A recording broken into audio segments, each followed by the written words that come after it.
Hi friends, आज हम जो है कि आपका नया सीरीज लेके आ रहे हैं यूपी टीजीटी विज्ञान वर्ग के लिए, साइंस वर्ग के लिए आपका जो है इसमें आपको पूरा कोर्स जो है आपका फ्री कराया जाएगा और ये एनसीईआरटी के बेस पे कराया जाएगा। आपको पूरी टेस्ट सीरीज दी जाएगी, कौन कौन से इंपॉर्टेंट क्वेश्चन है, कौन कौन से इंपॉर्टेंट क्वेश्चंस नहीं है, वो भी टॉपिक वाइज आपको दिया जाएगा। तो उसके लिए आप सबसे पहले जान जाए कि एक बेसिक स्ट्रक्चर क्या है, मतलब क्वेश्चन कहां कहां से पूछना है। सबसे पहले मैं आपको यही डिस्कशन करूंगा क्योंकि ये इंट्रो होना बहुत जरूरी है। क्योंकि जब तक आप कहीं से जो है कि पढ़ रहे हैं और लेकिन क्वेश्चन कहां से बनना है और कहां से कितना वेटेज आना चाहिए, जब तक आप उसके बारे में नहीं जानेंगे तब तक तैयारी करना तो व्यर्थ है। क्योंकि हमारा टारगेट है सिलेक्शन पाना, न कि जो है कि अच्छे मार्क्स पाना। सिलेक्शन पाने के लिए आपको ब्रेन में एक आइडिया आना चाहिए, वो भी आपको फ्री बताया जाएगा। आप सपोर्ट करिए और वीडियो देखिए तो आप देखेंगे कि जो साइंस वर्ग है, आप सभी जानते हैं कि इसमें दो पोर्शन है, एक तो आपका फिजिक्स है, दूसरा आपका केमिस्ट्री है। फिजिक्स में जो है कि जो इंपॉर्टेंट टॉपिक्स हैं वो पहले आप नोट कर लीजिए, फिर उसके बाद जो केमिस्ट्री का है इंपॉर्टेंट टॉपिक है उसे नोट कर लीजिए। आप रेगुलर सिलेबस को देखिए, कौन कौन सा टॉपिक है, कौन कौन सा इंपॉर्टेंट है। जब तक आप रेगुलर सिलेबस को नहीं देखेंगे तब तक आपके ब्रेन में एक आइडिया नहीं आएगा कि कहां से क्वेश्चन पुटअप होता है। ठीक है, तो इसलिए आप रेगुलर जो है सबसे पहले क्वेश्चन को देखिए, तब क्वेश्चन को देखेंगे और सिलेबस को देखेंगे तो आपको तुरंत पता चलेगा कि क्वेश्चन कहां कहां से पुटअप होता है। इसलिए प्रीवियस ईयर के क्वेश्चन देखना जरूरी होता है, एक आइडिया आ जाता है कि आपको कैसे क्वेश्चन को सॉल्व करना है। चलिए देखिए, फिजिक्स का जो आपका भौतिक विज्ञान में सबसे पहले मैं यहां पे डिस्कशन करता हूं कि भौतिक विज्ञान में क्या होगा। ठीक है, आप भी रिलैक्स रहिए। देखिए यहां पर डायमेंशन, विमीय विश्लेषण। आप पुराना मॉडल पेपर उठा करके देखेंगे कि यहां से दो या एक क्वेश्चन, दो तीन क्वेश्चन फिक्स रहते हैं। अब दो तीन क्वेश्चन डायमेंशन से फिक्स रहते हैं, लेकिन डायमेंशन में आप इसको मत समझिए कि जो है कि डायमेंशन बहुत छोटा है। उसमें डायमेंशन की बहुत सारी ट्रिक है, उसमें परसेंटेज भी आएगा, एरर भी आएगा। आपका जो है कि विमीय विश्लेषण में तो और भी आएगा कि जैसे आपको कि दे देगा कि जैसे समझिए P plus A upon V square V minus V is equal to the RT। इसमें डायमेंशन ऑफ A और डायमेंशन ऑफ B पूछता है। बहुत मोस्ट वांटेड क्वेश्चन है ये आपका, ये कॉम्पिटिटिव एग्जाम में पूछा जाता है। इस टाइप के क्वेश्चंस वहां आएंगे और थोड़े से टफ आएंगे। ठीक है, तो आप सिंपल क्वेश्चन तो भूल ही जाइए। क्या आप सोच रहे हैं कि सिंपल क्वेश्चंस बनना है? सिंपल क्वेश्चन नहीं बनना है। वो डीप पूछेगा और कंसेप्चुअल पूछेगा और एनसीईआरटी बेस पे पूछेगा।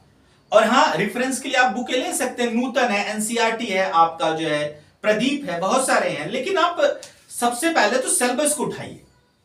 अब देखिए, दूसरा आता है न्यूटन फिजिक्स। अब बोलेंगे सर ये न्यूटन फिजिक्स का क्या टर्म्स है? न्यूटन फिजिक्स से आपके लगभग 8 से 9 10 क्वेश्चंस न्यूटन फिजिक्स से आएंगे। अब न्यूटन फिजिक्स में आपका फोर्स है, लीनियर मोशन है, बल है, रेखीय गति है, त्वरण है, आपका जो है कि संवेग संरक्षण का नियम है, आपका जड़त्व आघूर्ण है, न्यूटन्स के प्रथम और द्वितीय और तृतीय नियम है, आपका लॉज है, लॉज ऑफ मोशन है, मतलब कि गति के नियम है।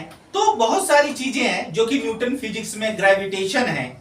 ठीक है, तो बहुत सारी चीजें हैं जो कि न्यूटन फिजिक्स में आनी है। उसके बाद आपका उष्मा, उसके बाद प्रकाश से आप लगभग 10 क्वेश्चन तो मान के चलिए, 10 क्वेश्चन तो, या आप मान लीजिए कि 5 क्वेश्चन तो फिक्स है, 5 क्वेश्चन फिक्स है आपका जो है प्रकाश से। अब उसके बाद आता है इलेक्ट्रिक करंट, विद्युत धारा। अब इलेक्ट्रिक करंट से आपका व्हीटस्टोन ब्रिज, मतलब व्हीटस्टोन सेतु, पोटेंशियोमीटर, विभवमापी, मीटर ब्रिज, मीटर सेतु, और ये किरचॉफ लॉ। ठीक है, किरचॉफ लॉ और वैद्युत सेल, ये मोस्ट वांटेड टॉपिक्स है आपके इलेक्ट्रिक करंट के। तो विद्युत धारा इसे बोल। उसके बाद आता मॉडर्न फिजिक्स। मॉडर्न फिजिक्स में आपका केमिस्ट्री वाला ही पोर्शन है, जैसे बोर्स का सिद्धांत, रदरफोर्ड का मॉडल, बोर का नियम, आपका जो है आपबाउ का नियम, क्वांटम मैकेनिक्स, विद्युत प्रकाश विद्युत प्रभाव, आपके बहुत सारे चीजें, फोटो इलेक्ट्रिक इफेक्ट जिसे आपका बोलते हैं, तो बहुत सारी चीजें, ये सिलेबस तो धीरे धीरे मुझे रटा हुआ है, धीरे धीरे, क्योंकि हमें लगभग 10 साल हो गए, 11 साल हो गए इसे पढ़ाते हुए, तो ये बेसिक टर्म्स हैं। अब उसके बाद चलते हैं, डिस्कशन करते हैं केमिस्ट्री का। ठीक है, लगभग 125 क्वेश्चंस में आपका 50-50% आप बना लीजिए, 50-50% आपका सिलेबस में आना है। ठीक है, तो अब देखिए केमिस्ट्री मतलब रासायनिक विज्ञान। रासायनिक विज्ञान में आपका एटॉमिक स्ट्रक्चर बहुत ही इंपॉर्टेंट टॉपिक्स है। अब बोलेंगे सर एटॉमिक स्ट्रक्चर में कौन कौन सा? एटॉमिक स्ट्रक्चर में आपका डी ब्रोगली का नियम आ जाएगा, डी ब्रोगली का समीकरण आ जाएगा, हाइजेनबर्ग आ जाएगा, आपका स्क्रोडिंजर आ जाएगा, आपका आपका बोलते हैं कि बिहेवियर आ जाएगा, जो है कि डुअल नेचर आ जाएगा, पदार्थ का व्यवहार आ जाएगा, इसमें जो है कि आप इलेक्ट्रॉनिक अभिविन्यास आ जाएगा, इलेक्ट्रॉनिक कॉन्फ़िगरेशन जिसे बोलते हैं। तो बहुत सारी चीजें आ जाएंगी एटॉमिक स्ट्रक्चर में, जिसके बारे में हम धीरे धीरे करके आपको बताएंगे। उसके बाद आएगा रेडियो सक्रियता, रेडियो एक्टिवता जिसको बोलते हैं, रेडियो एक्टिविटी बोलते हैं जिसको। उसके बाद आता है आपका केमिकल बॉन्डिंग। इसमें आपका रेडियो सक्रियता में आपका अर्ध आयु काल से क्वेश्चन पूछेगा। डीके मतलब रेडियो एक्टिव विघटन की दर, रेडियो सक्रियता में रेडियो एक्टिव विघटन की दर मतलब rate of the disintegration of the radio active elements. ठीक है, उसके बाद आता है हमारे पास केमिकल बॉन्डिंग, रासायनिक आबंध। यहां से भी 2-3 क्वेश्चन आएगा, जिससे हाइब्रिडाइजेशन हो गया, मतलब संकरण हो गया, केमिकल बॉन्डिंग हो गया। केमिकल बॉन्डिंग में आपका कोवलेंट बॉन्ड आ गया, आयनिक बॉन्ड आ गया, आपका कोऑर्डिनेट बॉन्ड आ गया। कोवलेंट का मतलब सह संयोजक, आयनिक का मतलब आयनिक आबंध, और कोऑर्डिनेट बॉन्ड उप सह संयोजक आबंध। एक एक फंडे को सबसे पहले क्लियर किया जाएगा, फिर उससे क्वेश्चंस जो बन सकते हैं उसके बारे में डिस्कशन किया जाएगा। तो सबसे पहले थ्योरी की क्लास, फिर जो वो थ्योरी के कांसेप्ट को क्लियर कर लूंगा, जैसे बीम में विश्लेषण, फिर इसके क्वेश्चंस के बारे में हम स्टडी करेंगे। उसी वे में यहां पर भी केमिकल बॉन्डिंग के सबसे पहले कांसेप्ट को ओपन करेंगे। याद रखिए आपको कुछ भी रटना नहीं है, केमिस्ट्री में और फिजिक्स में कुछ रटना नहीं होता है, बस आपको प्रैक्टिस करनी होती है। तो अब यहां पर केमिकल बॉन्डिंग हो गया। उसके बाद आपका क्या, पीरियोडिक टेबल, आवर्त सारणी, ये तो मोस्ट वांटेड है। पीरियोडिक टेबल से 2-3 क्वेश्चंस तो आनी है, 3-4 क्वेश्चन यहां से बनना है। उसके बाद कार्बनिक रसायन, ऑर्गेनिक केमिस्ट्री। अब ऑर्गेनिक केमिस्ट्री से आपका, और ऑर्गेनिक केमिस्ट्री बहुत बड़ी है, उसमें आपका आइसोमर है, आपके टाइप्स ऑफ द रिएक्शन है, मतलब रिएक्शन के प्रकार, जैसे विस्थापन अभिक्रिया, अन्योन्य अभिक्रिया। ठीक है, आपका जो है कि योगात्मक अभिक्रिया। तो टाइप्स ऑफ रिएक्शन मतलब एडिशन रिएक्शन, ठीक है, एलिमिनेशन रिएक्शन, डिस्प्लेसमेंट रिएक्शन मतलब विस्थापन रिएक्शन, अभिक्रिया। तो ये बहुत सारे हैं, तो हम उसको डिस्कशन करते हुए चलेंगे, कंसेप्चुअल बात करेंगे हम कभी भी। तो अब उसके बाद आता है हमारे पास जो है कि कार्बनिक रसायन में आपका इसमें भी हाइब्रिडाइजेशन मतलब संकरण पूछा जाएगा।